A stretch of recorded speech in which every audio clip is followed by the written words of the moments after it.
दादा भगवान के विचार असीम ज्ञान का भंडार है। इस अमृत ज्ञान का लाभ हमें प्राप्त होने वाला है।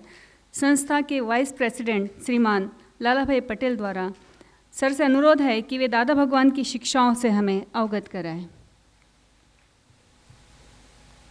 આજના મુખ્ય મહેમાન શ્રી સુશ્રી હેમલતાબેન, શ્રી શૈલેષભાઈ વકીલ,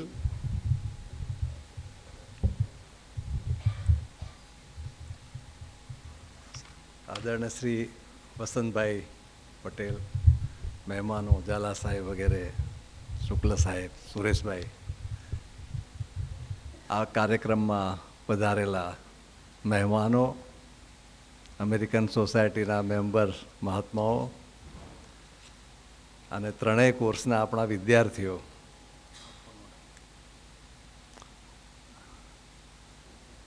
આપણે આ કાર્યક્રમમાં એક ટૂંક ઝલક દાદા ભગવાનના વિજ્ઞાનની આપવાનું મને કહેવામાં આવ્યું છે, એ આપણે જોઈએ. વિશેષ તમે આગળ અભ્યાસથી સમજી શકો છો.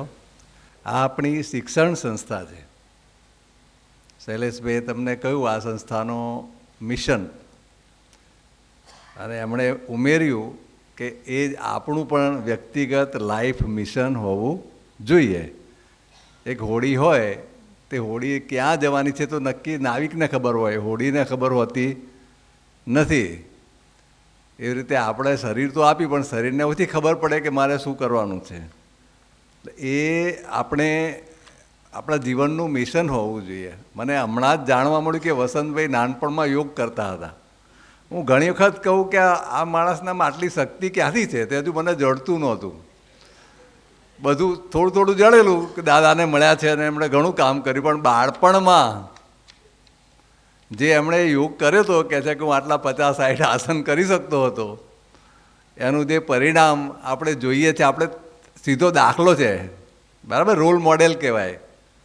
કે બાળપણથી જે હમણાં વાત કરી હેમલતાબેને કે ભાઈ બાળપણથી છોકરાઓને યોગના જો સંસ્કાર મળે તો એનું જીવન નિરોગી થાય.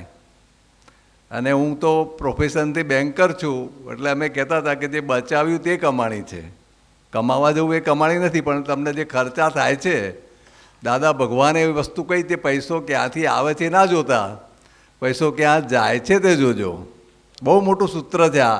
બહુ તપાસ કરવાની કે મારા જીવનમાં 12 મહિનાનો ખર્ચ હું લખું, પણ ગયો ક્યાં, ખરું કે નહીં? કે મને ફલાણો પ્રોબ્લેમ થયો અને મેં 5 લાખ રૂપિયા ડૉક્ટરને આપ્યા, પણ એ તો ના જ થયો હોત તો તારે બચાવતા ને. એટલે તે રીતે આ બધી વસ્તુ, ભારતીય જીવન પદ્ધતિ વિશ્વમાં સૌથી પુરાતન છે અને અનુભવનો નિચોડ છે, અને તે અત્યારે જગત પણ એને સ્વીકારે છે. જેમ દાદા ભગવાને કહેલું કે આ ભારત 2005માં વિશ્વનું કેન્દ્ર થશે. આપણે અહીં રહીએ એટલે ખબર નહીં પડે, પણ તમે બહાર જાઓ તો તરત ખબર પડે કે ખરેખર વિશ્વનું કેન્દ્ર થવા માંડ્યું છે. અને એમણે તો એવું કહેલું કે ફ્યુચરમાં જીવન કઈ રીતે જીવવું તે શીખવા માટે લોકો ભારતમાં આવશે. ખાવું કેવી રીતે એ બધું પણ શીખવા, જીવન જીવવું, લગ્ન જીવન બધું શીખવા અહીં આવશે. પણ એ પહેલાં એક થોડી ગંભીર વાત પણ એમણે કરેલી કે જગતમાં મહાન પ્રાકૃતિક આપદાઓ આવવાની છે અને સાર્વત્રિક આવવાની છે. તમે આમાંથી ભાગી જઈને ફલાણા દેશમાં જતો તો બચવું એવું છે નહીં. એટલે કે જેટલા સરળ ને સીધા માણસો હશે તેને એની અસર બહુ નહીં થાય, બાકીનાને કુદરત બીજા જગ્યાએ ફેરફાર કરી દેશે અને વિશ્વની વસ્તી કહે છે કે અડધી થઈ જશે. એવો સમય બહુ દૂર નથી એમના કહેવા પ્રમાણે. તો એ પછી કહે છે કે આ ભારતમાં લોકો શીખવા આવશે કે આ લોકો કેવી રીતે જીવે છે, આપણે શું કરવું જોઈએ. તો દાદાનું આ વિજ્ઞાન છે, અને વિજ્ઞાનમાં અને ધર્મમાં બહુ મોટો ફરક છે.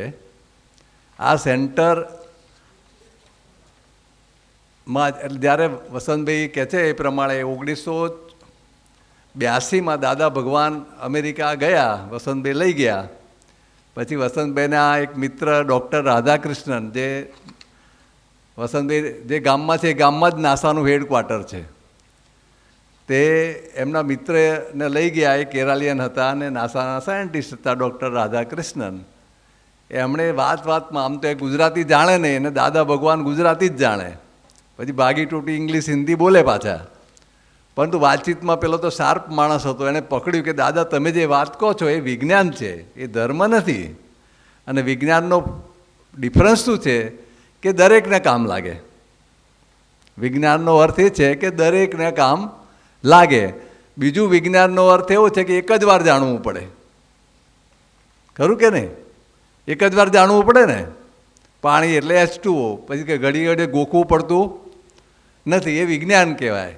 એટલે આ જે જીવન સંબંધી વિજ્ઞાન, તે દાદા ભગવાને એટલે વાત કરી અને કે તમારું બધું વિજ્ઞાન છે ને આ જગતને પહોંચવું જોઈએ.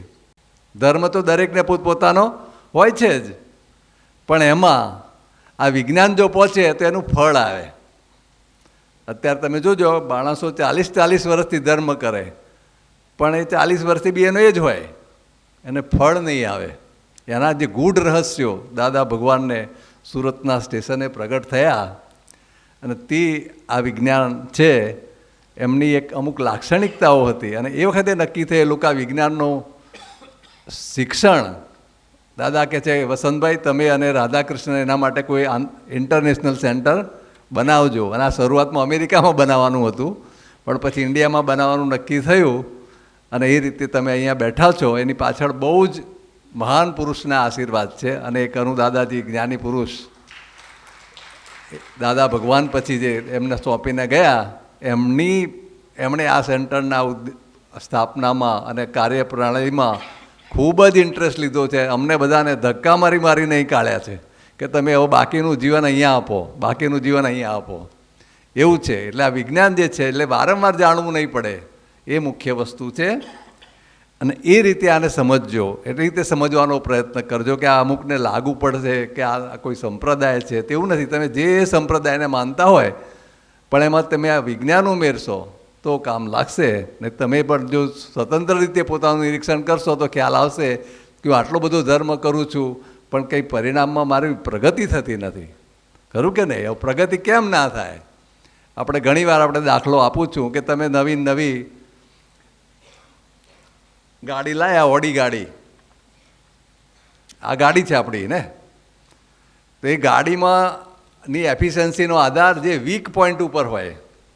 નવી જ ગાડી હોય એટલે જો એક ટાયરમાં હવા ઓછી હોય તો શું થાય? બરાબર કે નહીં? ભલે ગાડી નવી છે, એટલે માણસના જીવનમાં જે વીક પોઈન્ટ હોય તેનાથી એ પાછો પડે. એ વીક પોઈન્ટ રિપેર કરો તો બાકી તો ઓલરાઈટ જ છે, ખરું કે નહીં? તેવી રીતે આપણે દરેકના લાઈફમાં શું ખૂટે છે, એ શું ખૂટે છે એ નડે છે. તમે જો વિચાર કરો, લગભગ માણસ 45-50નો થાય પછી એને અહેસાસ થાય છે, આમ તો એને ખાલીપો લાગે દરેકને કે મારે આટલું બધું, તમારી પાસે અબજ રૂપિયા થયા તો અંદર ખાલી લાગે, કંઈક મને ખૂટે છે એવો અનુભવ થાય. પણ જો 45-50નો થાય તો એને ખટકવા માંડે કે સાલું આટલું બધું થયું, આ બધું થયું મારે, પણ હજુ મને કેમ ખાલીપો લાગે છે. તો જે રીતે ખાટલાના 4 પાયા હોય, પણ જે પાયો વીક હોય તે તમને ઊંઘવા દે નહીં. એવી રીતે આ આપણું જે જીવન છે એમાં બેઝિક શું છે તો શરીર છે, પણ આપણે કેવળ શરીર નથી, ખરું કે નહીં? આ શરીરની અંદર શું છે, આપણે શરીરનું ધ્યાન આપીએ તો એની અંદર શું છે જોઈએ. એટલે એ રીતે આપણે થોડી વાત કરી લઈએ કે યોગના ક્લાસ છે, એટલે આપણે યોગના બેઝ ઉપર આ પ્રેઝન્ટેશન કરીએ છીએ. યોગ એટલે મળવું, ટુ જોઈન. અને એનો સારો એવો અભ્યાસ કર્યા પછી મને બીજો અર્થ જડ્યો છે એનો, હેમલતાબેનને કદાચ કહેવાય મારાથી, આ પ્રચલિત અર્થ નથી, પણ ટુ સિંક્રોનાઇઝ. જેમ ફોનને સિંક કરીએ છીએ એમ સિંક્રોનાઇઝ કરવું અત્યારના સંદર્ભમાં. કારણ કે માણસનું મન, વચન, કાયા, દાદા ભગવાન કહે છે કે આ કાળમાં, કળિયુગમાં માણસનું મન, વચન, કાયા જુદું ચાલે. મન આ દિશામાં ચાલે તો વાણી જુદી દિશામાં જુદું બોલતી હોય અને શરીર કંઈ વર્તન જુદું હોય, એટલે બધું નોન સિંક થઈ ગયું છે. એને જો લાઇનસર ચાલે, જો બધું એકી સાથે ચાલે, એક જ આશયથી મન વચન કાયા, તો પરિણામ આવે. પણ એ આ કાળમાં આવતા નથી. એટલે જે આપણા જે ધર્મ સંપ્રદાયો, પૂજા પદ્ધતિઓ, ધ્યાન પદ્ધતિઓ, એ બધી લગભગ 2500 વર્ષ પહેલાંની છે. તમે તપાસ કરો તો આપણા બધા પુરાણો લગભગ 2000 વર્ષ પહેલાં લખાયેલા છે. એટલે જ્યારે મન વચન કાયાની એકતા હતી એ કાળમાં, કળિયુગ શરૂ નહોતો થયો ત્યારે, જે બોલે વિચાર અંદર ભાવ હોય એવું જ બોલે અને એવું જ કરે. જ્યારે અત્યારે શું હોય છે એ તમે બધા જાણો છો, ખરું કે નહીં? એટલે પછી એ પૂજા પદ્ધતિમાં શું ફરક કરવો એ આ વિજ્ઞાન શીખવાડે છે કે આવું હોવા છતાં આ તમારું મન વચન કાંઈ પણ એવું છે કે એમાં જુદું જુદું ચાલે છે, અને જેની જોડે તમે રહો છો એનું પણ જુદું જુદું ચાલે છે. એટલે જીવનમાં બધા કોમ્પ્લિકેશન્સ થાય છે.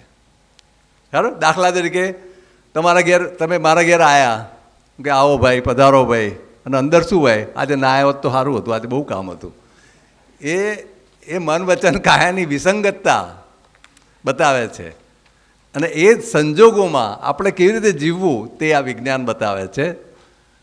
અને યોગની દ્રષ્ટિએ જોઈએ તો પાતંજલ યોગ સૂત્રનો પહેલો જ શ્લોક છે ને, યોગસ ચિત્તવૃત્તિ નિરોધ. ખરું કે નહીં? યોગ એટલે શું? ચિત્તવૃત્તિનો નિરોધ. ચિત્તવૃત્તિ તમારી પાસે રહે, તમારી હાજર રહે. હાજર રહેવું કહેવાય છે ને, નાશે નહીં, પછી ફરવા ના જાય. કારણ કે ચિત્ત એ આત્માનો પ્રતિનિધિ છે અને અત્યંત પાવરફુલ છે, પણ એનું લીકેજ થાય છે.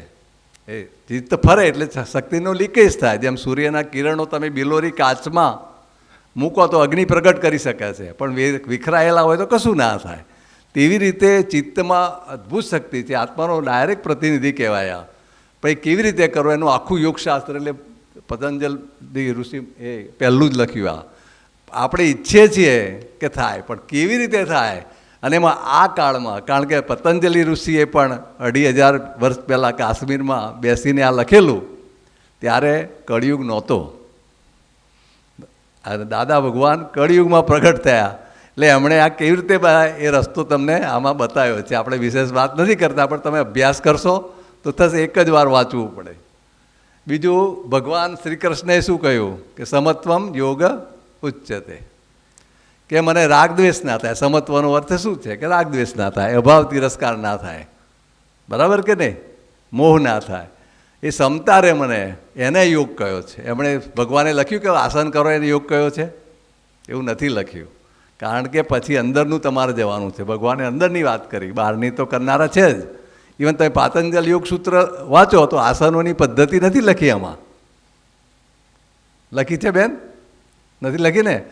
પાતંજલ યોગ સૂત્ર જે યોગનું મૂળ છે એમાં આસનો કરવા એટલું જ લખ્યું છે. કયા આસન કેવી રીતે કરવાય તો પછી ઋષિઓએ પ્રેક્ટિસો કરીને બતાવ્યા છે, ખરું કે નહીં? એવી રીતે એટલે સમત્વમ યોગ, પણ એ ડેફિનેશન છે, પણ એ કેવી રીતે રહે એ દાદા ભગવાને આનું જીવન દર્શન આપ્યું છે કે આ જગત કેવી રીતે ચાલે છે અને મારો જન્મ કઈ રીતે થયો અને હું મારા ભાગ્યનો વિધાતા છું. ભારતમાં જન્મ્યો એટલે દાદા ભગવાન કહે છે કે ભારતમાં જન્મેલો મનુષ્ય ઈશ્વર કહેવાય. બરાબર છે સુરેશભાઈ? ઈશ્વર કહેવાય ભારતમાં જન્મેલો, કારણ કે પોતે પોતાનો ભાગ્ય વિધાતા છે. એને આવતો જન્મ શું થશે એ પોતાના હાથમાં છે. એને બોલો, હું જ્યારે 30 વર્ષનો હતો ને દાદા ભગવાનને મળ્યો ત્યારે મેં આ એક પ્રશ્ન લખીને આપ્યો હતો એમણે, કે મેં બહુ અભ્યાસ કર્યો પણ મને ખબર નથી પડતી કે મારા હાથમાં શું છે અને મારા હાથમાં શું નથી, અને એના કારણે મારો ટાઈમ જે મારા હાથમાં નથી એની પાછળ જાય છે, અને હાથમાં જે છે હું કરી શકતો નથી. મને ખબર જ, મને સમજાવો કે મારા હાથમાં શું છે. એ મોટો પ્રારબ્ધ અને પુરુષાર્થનો આખો ખુલાસો આમાંથી મળે, અને આપણે પોતે પોતાના ભાગ્ય વિધાતા બની શકીએ એવું આ જ્ઞાન છે. તમે ધારો તે તમારી નેક્સ્ટ જન્મ આવી શકે, ખરું કે નહીં? અત્યારે તો આવી ગયો તો આવી જ ગયો હવે, ખરું કે નહીં? અને ત્રીજું, ભગવાન શ્રી કૃષ્ણ યોગ કર્મસુ કૌશલમ, કર્મની જે, એટલે આપણે જે આપણા ભાગે કર્મ આવી હોય, આપણે રોલ આવે હોય, રોલ કહેવાય, એ રોલ કુશળતાપૂર્વક કરવો તે યોગ કહેવાય. આ ભગવાને એ પણ જુઓ ડેફિનેશન આપી છે ભગવાને. એના માટે તમે ભગવાનનું પોતાનું જીવન જુઓ, કૃષ્ણ ભગવાનનું કેવા કેવા સંજોગોમાં કેવી કેવી રીતે કુશળતાપૂર્વક તે નીકળ્યા છે, કેવી રીતે કેવા પ્રોબ્લેમ સોલ્વ કર્યા છે.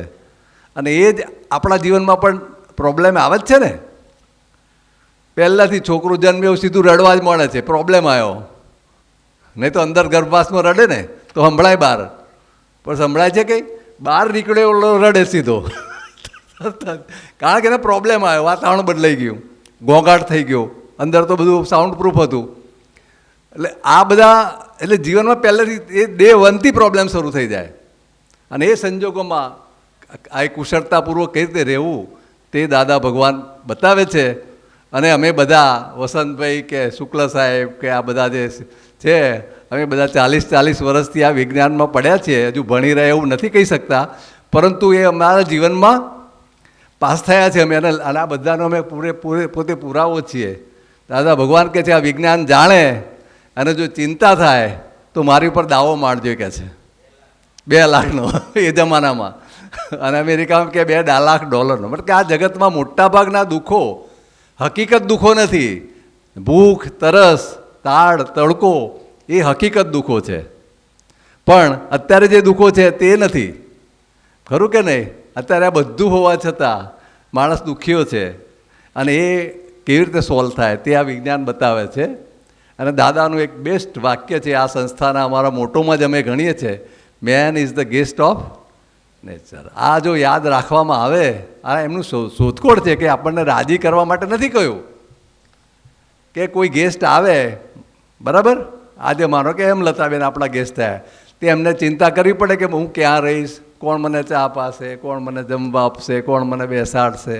એવી રીતે જ્યારે તમારો જન્મ થાય છે તે તમે ગેસ્ટ છો. આ કેવડું મોટું વિજ્ઞાન છે. હવે ગેસ્ટની રીતે રહો એવી કુદરત તમને સગવડ આપે છે.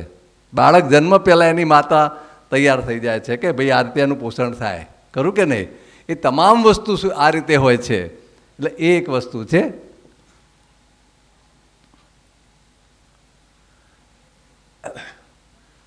યોગમાં જે આગળ વાત કરે છે એને એ રીતે જ આપણે લઈએ કે દાદા કહે છે કે જે વસંતભાઈ વાત કરી કે ભાઈ બહારનું શરીરની વાત અને અંતસ્કરણની વાત. તો દાદાએ અંતસ્કરણની વાત કરે છે, શરીરની વાત તો કરે જ છે, પણ સાથે અંતસ્કરણની વાત કરે છે. આ બીજો પાયો છે. શરીર એ પહેલો પાયો, એ હરખો ના હોય તો બીજો પાયો ગમે એવો હોય તમારો. તમે જુઓ અત્યારે લોકો 30-35 વર્ષ સુધી ભણે છે, જુઓ છો ને બધા, અને 45 વર્ષે ઉડી જાય છે. હવે તું 30 વર્ષ 35 વર્ષ સુધી ભણ્યો અને 10 જ વર્ષમાં જો ઉપર જતો રહ્યો અચિંતાનો, તારું શરીર કામ નથી કરતું. બને છે કે નહીં? ભારતીબેન, તમે ડૉક્ટર છો, મને ઘણી વખત વિચાર આવે કેટલી બધી શક્તિ આખા એની વેડફાઈ ગઈ. એક ડૉક્ટરને બનાવવામાં સરકારને કરોડ રૂપિયા ખર્ચો થાય છે અને છેલ્લે ડૉક્ટરોય ઉડી જાય છે અત્યારે. તે કંઈક મૂળભૂત કંઈક ભૂલ છે. એટલે એક આ અને એટલે અંતસ્કરણ છે એ જે અત્યારે સ્ટ્રેસ એ મોટામાં મોટો પ્રોબ્લેમ છે. તો અંતસ્કરણની જો કાર્ય પદ્ધતિ સમજવામાં આવે તો આપણે સ્ટ્રેસ મેનેજમેન્ટ જેને કહેવાય, આપણે ખુશ્બુ ડૉક્ટર છે, કયું એક્સપર્ટ છે ના. અને મને પણ, હું તો સ્ટેટ બેંકમાં હતો, પણ મારો રોલ હતો કે મારા સ્ટેટ બેંકના મેનેજરોને કેવી રીતે સ્ટ્રેસ ફ્રી રાખવા એની ટ્રેનિંગ મારે આપવાની ઘણા વર્ષો મેં આપી છે. પણ એ મુખ્ય વસ્તુ છે. એટલે આ એક મન, બુદ્ધિ, ચિત્ત અને અહંકાર. કારણ કે એકલું ચિત્ત નથી, એની જોડે મન છે, બુદ્ધિ છે અને અહંકાર છે. એ ચિત્તને વ્યગ્ર કર્યા કરે છે. એટલે એકાગ્ર થવા દેતું નથી. પતંજલિ ઋષિ કહે છે કે ચિત્ત નિરોધ કરો, પણ એ થતો જ નથી એકાગ્ર. કેમ નથી થતો? આ મન, બુદ્ધિને અહંકારે ટ્રેન થયેલા નથી, ઇનડિસિપ્લિન છે. એટલે એ કેવી રીતે કામ કરે છે, જો આ વિજ્ઞાન તમે સમજી શકો તો ધીરે ધીરે તમે તમારા મનનું મેનેજમેન્ટ કરી શકો, તમારી બુદ્ધિનું મેનેજમેન્ટ કરી શકો, તમારા અહંકારનું મેનેજમેન્ટ કરી શકો. તમારે એકલા નહીં, સામેનાના અહંકારનું પણ મેનેજમેન્ટ કરી શકો. કારણ કે એ જ છે અલ્ટિમેટલી ડીલિંગ વિથ પીપલ. એ શું છે? સામેનાના ઈગોનું મેનેજમેન્ટ છે, ખરું કે નહીં? તે પણ તમે આપણે શીખી શકીએ જો આપણું પોતાનું જોઈએ તો. એટલે તે રીતે એમણે આ બધી નાની નાની વસ્તુઓ કહી છે કે આ મન છે રડાર જેવું છે. અને મન, ઘણી ફિલોસોફી વાંચી, બધા કહે છે કે મન મને બહુ નડે છે. એની આગળ કોઈ પણ શાસ્ત્રમાં ખુલાસો નથી કે મન બને છે કેવી રીતે, મનનું ફોર્મેશન કેવી રીતે થાય છે કોઈ પણ જગ્યાએ નથી. જ્યારે દાદા ભગવાનને જ્ઞાન થયું ત્યારે ખ્યાલ આવ્યો કે મનનું ફોર્મેશન અભિપ્રાય અને ભાષાથી થાય છે. એટલે તમને ધીમે ધીમે એવો અભિપ્રાય પડે કે આ માણસ ઠીક નથી, ઠીક નથી, ઠીક નથી. અરે આ વસ્તુ તમે કહો કે કેળું ખાવાથી શરદી થાય, એ અભિપ્રાય કોકે કહ્યો, મેં કહ્યો, તમે લીધો, એમ કરતાં કરતાં તમને ફિક્સ થાય. પછી જ્યારે તમે બોલો કે કેળું ખાવાથી શરદી થાય તો તમને થાય જ, ખરું કે નહીં? કારણ કે એ રીતે આખું મનનું ફોર્મેશન છે જે આપણે વાત કરી શકીએ. અને આ બુદ્ધિ છે, આત્માનો પ્રકાશ છે, પણ અહંકાર મારફતે આવતો છે. એટલે અહંકારમાં જેટલો મેલ હોય તેટલી તમારી બુદ્ધિ એ પ્રમાણે અશુદ્ધ વસ્તુઓને એ રીતે બતાવે તમને, અને એ પ્રમાણે ડિસિઝન લો. એટલે ભગવાન કહે છે, આપણે કહીએ છીએ કર્મથી આખું જગત ચાલે છે, પણ શ્રી કૃષ્ણ ભગવાને મહાન ખુલાસો કર્યો છે કે બુદ્ધિ કર્માનુસારિણી. બુદ્ધિ છે પાછી કાના આધારે ચાલે છે? કર્મના આધારે. એટલે તમને સાપ કરડવાનો હોય તો તમારી બુદ્ધિ કહે કે એ બાજુ થઈને જઈએ આપણે, એટલે પેલો સાપ ત્યાં હોય. નહીં તો બુદ્ધિમાન માણસના જીવનમાં પ્રશ્ન હોય નહીં. પણ તમે જોશો જેટલા વધારે ઇન્ટેલિજન્ટ છે એટલે એનું જીવન વધારે કોમ્પ્લિકેટેડ છે. આ આપણું રિસર્ચ છે આ, બરાબર? જેટલો વધારે ઇન્ટેલિજન્ટ જીવન વધારે કોમ્પ્લિકેટેડ. કારણ શું છે? બુદ્ધિ છે, પણ કેવું છે? આ કર્માનુસારિણી છે. આ એક દાદા ભગવાનની, શ્રી કૃષ્ણ ભગવાન પછી આગળ શોધખોળ છે કે ભાઈ આ કેવી રીતે બને છે અને કેવી રીતે બને છે, ખરું કે નહીં? અને અહંકાર કોને કહ્યું એમણે? કે જે હું નથી, કાયમ માટે હું નથી, એને હું કાયમ માટે માનું કે હું લાલાભાઈ છું, તે અહંકાર છે. નેક્સ્ટ. અને ત્રીજું કહે છે dishonesty is the best foolishness. આ દાદા ભગવાનનું વાક્ય છે. આપણે honesty is the best policy કહીએ છીએ, એ કહે છે કે dishonesty is the best foolishness. અત્યારે ડિસઓનેસ્ટી કંઈ ખોળવા જેવી પડે એવી નથી, પણ એ લાંબા ગાળે એટલે આ જ જીવનમાં, લાંબો ગાળે એટલે બીજા જીવનની વાત નહીં, એ અહીંયાને આપણને ફળ આપે છે. એવી રીતે એમણે મોડર્ન ભાષામાં નવી વસ્તુઓ આપણને સમજાવી છે. કારણ કે જે અંતસ્કરણ છે એ એની પર કર્મોનું આવરણ આવે અને એના કારણે જાત જાતના કર્મબંધન થાય. કર્મ એક પ્રકારનું નથી, મુખ્ય 8 પ્રકારના છે. તે કેવી રીતે બંધાય અને કેવી રીતે આપણે એમાંથી મુક્ત થઈ શકીએ તેનું સાયન્સ પણ દાદા ભગવાને અત્યારની ભાષામાં સમજાવ્યું છે, જે તમે કરી શકો. આપણે મનુષ્ય છીએ એટલે આપણે બધું કરી શકીએ. અને કર્મોના આવરણથી જે આપણે પાતંજલ યોગ સૂત્ર લઈએ છીએ કે ચિત્ત પર જે અશુદ્ધિ છે તેના લીધે નિરોધ થતો નથી. એ જો કર્મોના આવરણની જે દરેકને વ્યક્તિગત અલગ અલગ હોય, એ અશુદ્ધિ જેમ જેમ દૂર થાય તેમ ચિત્ત શુદ્ધ થાય. ને ચિત્ત શુદ્ધ થાય તો નિરોધ થાય, તો એને એકાગ્રતા થાય. અને ચિત્તનો સ્વભાવ છે પ્રસન્ન જ હોય, પણ પ્રસન્નતા કેમ નથી હોતી? કારણ કે એના પર આ બધા આવરણો છે. એટલે જ્ઞાન આ જો આ પ્રોપર જાણવામાં આવે અને આ કેવી રીતે આમાંથી મુક્ત થવાય તો ધીરે ધીરે ચિત્ત પ્રસન્નતા થાય છે. આજે યોગના સ્ટુડન્ટ આ કુદરતી ઉપચારવાળાનો આપણે પેલો વિડીયો જોયો, બધા કેવા આનંદથી ભણે છે. મને બહુ આનંદ થયો જોઈને કે ભણે ખરા અને આનંદથી ખુશખુશાલ રહીને જે ભણે છે એનામાં ચિત્ત પ્રસન્નતા એ યોગનો ડિપ્લોમા કર્યા પછી ભણે છે. આ ચાલતા ચાલતા એ વસ્તુ એનું ફળ છે, તાત્કાલિક ફળ આવે છે. અને આવી રીતે કુશળતાપૂર્વક આપણે કેવી રીતે જીવીએ કે નવા આવરણો ઉત્પન્ન ના થાય અથવા ગાઢા ના થાય, ઓછા આવરણો ઉત્પન્ન થાય. કે મેં આ શર્ટ પહેર્યું કેવી રીતે મેલું ના થાય એ પાછું મારે જોવાનું, મેલ દૂર થાય એ જોવાનું, પાછું નવું મેલું કેવી રીતે ના થાય તે જોવાનું. તે આપણને આ દાદા ભગવાનનું વિજ્ઞાન શીખવાડે છે અને આપણા પોતાના જીવનમાં એને આ બધું જ પ્રેક્ટિકલ છે. દાદા ભગવાનનું જો વિજ્ઞાનને એક જ શબ્દમાં કહીએ તેને એપ્લાઇડ સ્પિરિચ્યુઆલિટી કહેવાય. કારણ કે તમે માનો કે યોગ વાસિષ્ઠ વાંચો, હું અત્યારે વાંચું છું, પણ કે ભાઈ તમે જંગલમાં જઈને તપ કરો. હવે એ વખતે જંગલ હતું, અત્યારે તો જંગલ બોડિયા ડુંગર છે, ઝરણા હતા, અરે પાણી નથી, ખરું કે નહીં? તમે અત્યારે જાઓ તો શું થાય? પુસ્તક વાંચીને તમે ડુંગરમાં જાઓ તપ કરવા તો શું થાય? કશું જ મળે નહીં ત્યાં તમને, ખરું કે નહીં? ખાવા પીવા, અરે અત્યારે તો કોઈ ભિક્ષા જ નથી આપતું. લ્યો, તમને ભૂખ લાગે એટલે બધું તમે ભૂલી જાઓ. એટલે એ સંજોગોમાં લખેલું હતું. જ્યારે ફળ ને બધું મળતું જંગલમાં, માણસો એના આધારે રહી શકતા હતા. અત્યારે દાદા કહે છે ઘર એ જ તમારું તપશ્ચર્યાની જગ્યા છે. આ એક એમનું નવું વિજ્ઞાન છે કે ઘરમાં જ તમને જે હિમાલયમાં રહેવાથી ફળ મળતું હતું, જે સતયુગમાં, તમે ઘરમાં પદ્ધતિસર વિજ્ઞાનથી રહો તો એટલું જ ફળ તમને મળે. એ આ વિજ્ઞાન શીખવાડે છે. એ કુશળતાપૂર્વક કહેવાય, એને યોગ કર્મ શું કૌશલ એમ કહેવાય. અને આ પણ વાત થઈ કે આપણા વધુ ના થાય.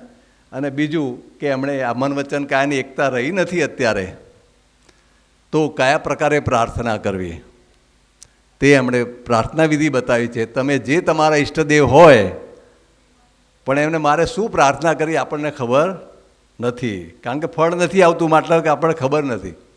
તાર નવા આ આધુનિક યુગમાં દાદા ભગવાને આ વસ્તુ પણ આપી છે કે જે તમે તમારા ઈષ્ટદેવને કઈ રીતે પ્રાર્થના કરો કે જેથી એ પહોંચે અને તમને એનું તરત પરિણામ મળે.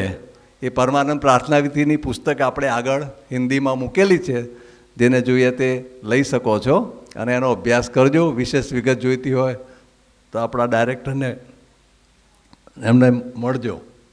અને આની અંદર તમે આ કોર્સમાં જોડાજો. એની કોઈ આપણે ફી રાખી નથી, ઓનલાઈન છે. તમે કોઈ પણ જગ્યાએથી જોડાઈ શકો છો અને જે દિવસે જોડાઈ ના શકો તો કંઈ વાંધો નહીં, તમે પૂછી લેજો. પણ આ એક અદ્ભુત વસ્તુ છે, તમે જોડાવો એવી અમારી તો ભાવના છે. આ સેન્ટરનો મુખ્ય ઉદ્દેશ પણ એ છે કે આ સેન્ટર દાદા ભગવાનના ભક્તો બનાવવા માટેનું નથી.